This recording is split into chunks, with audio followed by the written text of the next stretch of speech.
Imagine que tu puisses transformer n'importe quel objet autour de toi en modèle 3D ultra réaliste, et ça avec qu'un seul outil, ton téléphone. Ça semble futuriste, mais non. C'est exactement ce que permet la photogrammétrie. C'est une technologie hyper puissante qui est utilisée dans les grandes productions comme par exemple les séries Star Wars ou alors les films Marvel, mais aussi dans les jeux vidéo comme par exemple dans The Last of Us. Vous allez voir que dans le principe, cette technologie elle est super simple à utiliser et méga accessible. Genre vous l'avez dans votre poche, mais littéralement. Aujourd'hui, je vais vous montrer comment ça fonctionne et comment vous pouvez l'utiliser dans vos projets, tout ça gratuitement. Et en bonus, je vais vous montrer un scan de bois en 3D, vous allez voir, c'est plutôt marrant. Mais enfin bref, laissez-moi vous faire découvrir comment vous pouvez faire des modèles 3D super réalistes grâce à votre téléphone et la photogrammétrie.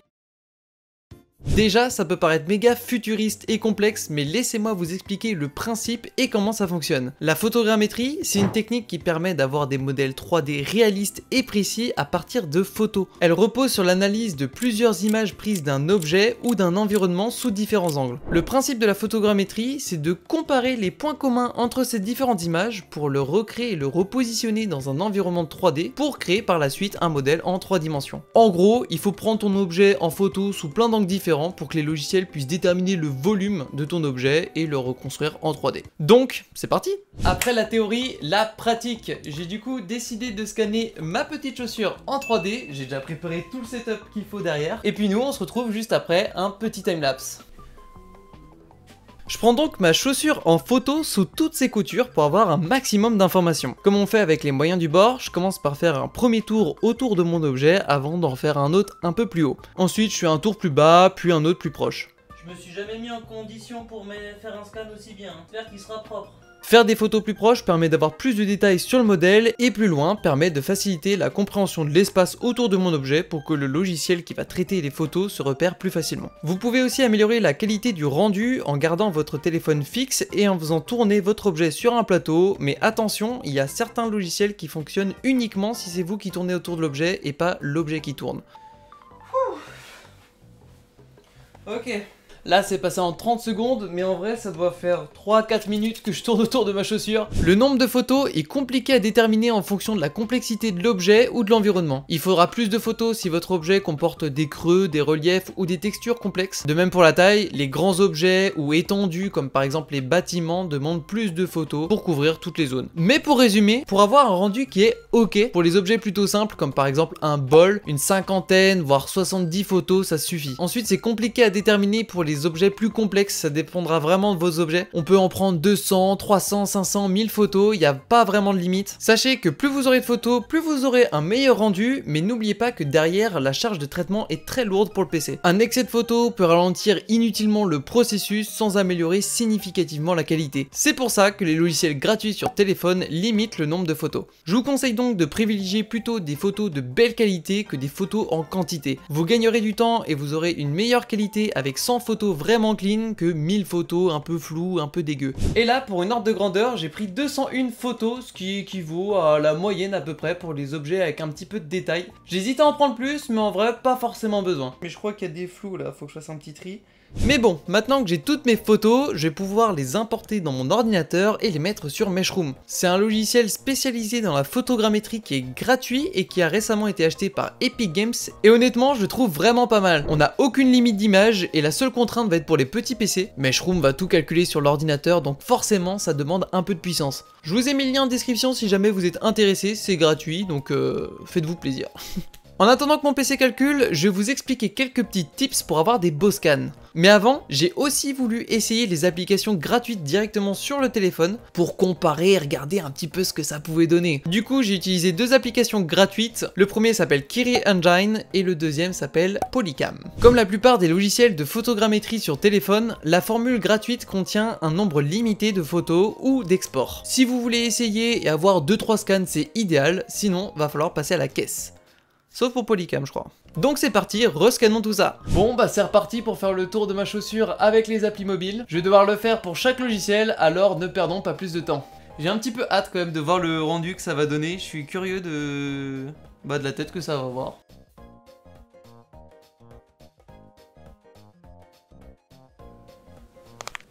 Aïe, mon pied.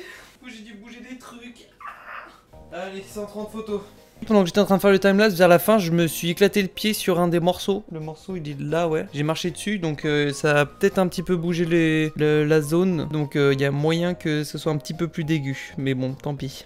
Une fois les photos prises, ils vont pas être calculés sur notre téléphone. Sinon, ça prendrait des heures. Ils sont envoyés sur des serveurs dédiés aux applications qui sont spécialisés dans le calcul d'images de photogrammétrie, ce qui nous permet de visionner le résultat en une vingtaine, trentaine de minutes. Mais en attendant que tous les logiciels et les serveurs calculent, vous avez compris que la photogrammétrie c'est hyper puissant. Mais il y a des limites qui rendent certains objets ou matériaux hyper difficiles, voire impossibles à scanner. Comme par exemple les matériaux comme le verre, le plastique transparent ou les objets un petit peu translucides comme les glaçons ou alors les cristaux. Pour que la photogrammétrie fonctionne, il faut que chaque image ait des points de repère pour que les logiciels sachent où ils se situent dans l'espace. C'est pour ça que j'ai positionné 4 objets autour de ma chaussure en plus de la serviette qui a une double fonction. Mais bon, avec les matériaux que j'ai cités juste avant, la lumière les traverse et se disperse de manière imprévisible selon l'angle qu'on a, et c'est ce qui empêche le logiciel de récupérer les points communs entre les photos. Ou alors il crée des variantes ou des bugs, mais ça fait pas joli. Et du coup, c'est le même principe pour les surfaces réfléchissantes. Les objets très brillants comme le métal poli ou les miroirs perturbent le processus. Moi, c'est mon parquet qui réfléchissait trop la lumière, et c'est pour ça que j'ai rajouté une petite serviette. Du coup, je suis désolé, mais ça va être impossible de scanner votre voiture avec de la photogrammétrie, mais c'est pas faute d'avoir essayé.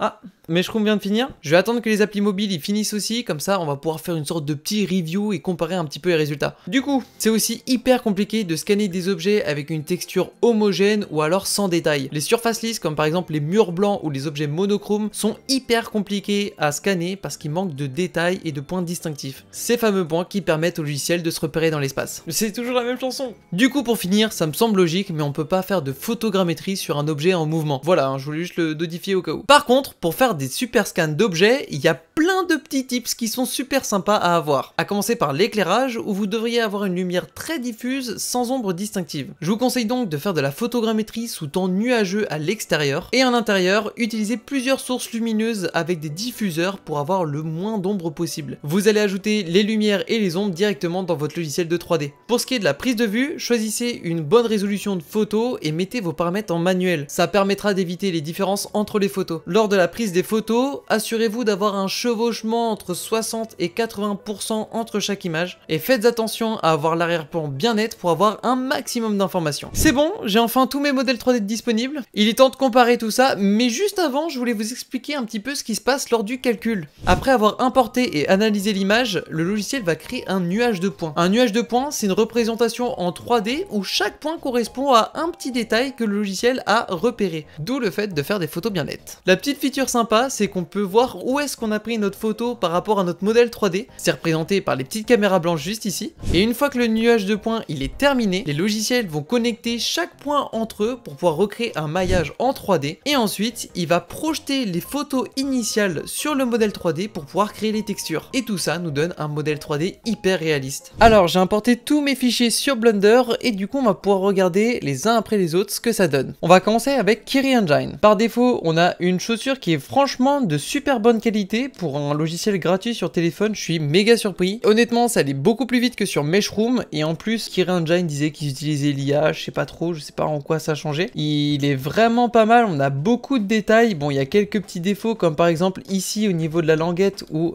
il manque un petit peu d'informations, mais j'ai peut-être pas pris les photos aussi au bon endroit. On voit qu'il y a des petites imperfections aussi ici par exemple où on voit que c'est creusé en fait à l'intérieur. Mais honnêtement, le rendu il est plutôt clean et ça marcherait très bien. Moi je vois ça de loin dans un jeu vidéo ou un truc comme ça, pour moi c'est une chaussure qui est 100% réaliste, il n'y a aucun doute. Ok, maintenant on va passer à Polycam. Polycam c'est vraiment la grosse surprise, honnêtement, je connaissais pas du tout, il est hyper connu dans le game de la photogrammétrie. Je l'ai découvert du coup que là pour la vidéo. Je suis méga surpris, honnêtement. La languette derrière elle est clean, la chaussure en elle-même elle est super clean. Je trouve qu'elle est peut-être un petit peu mieux que Kiri Engine, mais honnêtement ça se joue à pas grand chose entre les deux logiciels. Petit défaut ici au niveau de la texture, mais j'ai peut-être un peu mal pris la photo. Pareil ici, il y a un trou au niveau de la chaussure, mais c'est une surface lisse, donc le logiciel il a un peu plus de mal à calculer. Petit défaut aussi sur le lacet, parce que forcément plus les objets sont fins, plus c'est difficile pour le logiciel de faire de la photogrammétrie. Mais je pense que j'ai quand même une petite préférence pour Polycam, parce que j'ai l'impression que les textures sont beaucoup plus claires et beaucoup plus nettes que sur ceux de Kiri Engine. Alors c'est peut-être aussi ma prise de photo hein, du coup qui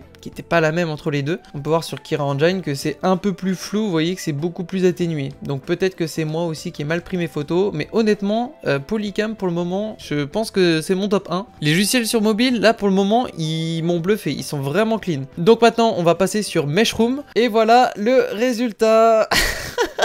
Ah, je sais pas ce qui s'est passé, hein, mais Meshroom, il a pas aimé en fait. Hein. Je sais vraiment pas ce qui s'est passé parce que limite, j'ai passé plus de temps à vraiment m'appliquer sur les photos et tout avec Meshroom parce que c'est le premier que j'ai fait. Et honnêtement, y a rien qui va. On voit que c'est tout moche, dégueulasse. Ça s'est fait bouffer de partout. On retrouve les mêmes creux un petit peu partout. Sauf que là, il en met aussi au niveau de la chaussure et le devant aussi. Alors qu'on n'avait pas du tout ce problème-là avec les applications sur mobile. On voit ici aussi qu'il a beaucoup mangé la partie de la chaussure. On voit qu'il y a un giga creux. Le dessus du lacet, il a été détruit. Et là, pareil pour le derrière, la languette en fait de la chaussure. Donc non, je sais pas ce qui s'est passé avec Meshroom. Après, je sais qu'on peut toucher à différents paramètres. Mais là, honnêtement, Meshroom, non, je suis désolé, mais c'est pas dingo. Hein. En fait, les logiciels sur mobile, ils m'ont tellement bluffé que je me dis que je vais peut-être plus passer par Meshroom. Hein. Polycam, tu peux exporter autant de fichiers que tu veux. Et honnêtement, le résultat, il est 1000 fois plus clean que Meshroom. Hein. En plus, Meshroom, il a le désavantage de bouffer toute la puissance de ton PC pendant qu'il calcule. Et puis moi, il m'a calculé ça en peut-être 1 heure, 1 heure et demie. Alors que sur mobile, tu l'importes sur les serveurs, tu attends, tu peux faire ce que tu veux sur ton téléphone. Et ensuite, quand tu reviens 20 minutes plus tard, tout est prêt, tout est clean, t'as plus qu'à l'exporter et l'envoyer sur l'ordi. Quand je fais de la photogrammétrie, je préfère que ce soit en mode plug and play. Dites-moi en commentaire le résultat que vous préférez entre Polycam et CreaEngine. Je suis curieux de voir un petit peu vos points de vue là-dessus parce qu'il y a des petits défauts un petit peu sur les deux. Mais honnêtement, si je prends plus le temps de prendre des meilleures photos et tout, il y a moyen d'avoir des résultats super cool. Après, tout ce qu'on a vu là, ce sont des modèles 3D bruts. C'est-à-dire qu'on peut les retoucher dans un logiciel de modélisation 3D comme Blender pour corriger toutes les petites imperfections de la photogrammétrie. Pour faire rapide, on peut aller dans l'onglet Sculpting et on peut prendre l'outil Smooth juste ici. Et ensuite, en repassant légèrement sur le modèle, on peut voir qu'on peut lisser le modèle 3D et le rendre ainsi un petit peu plus réaliste. Voilà un avant et après passage sur Blender.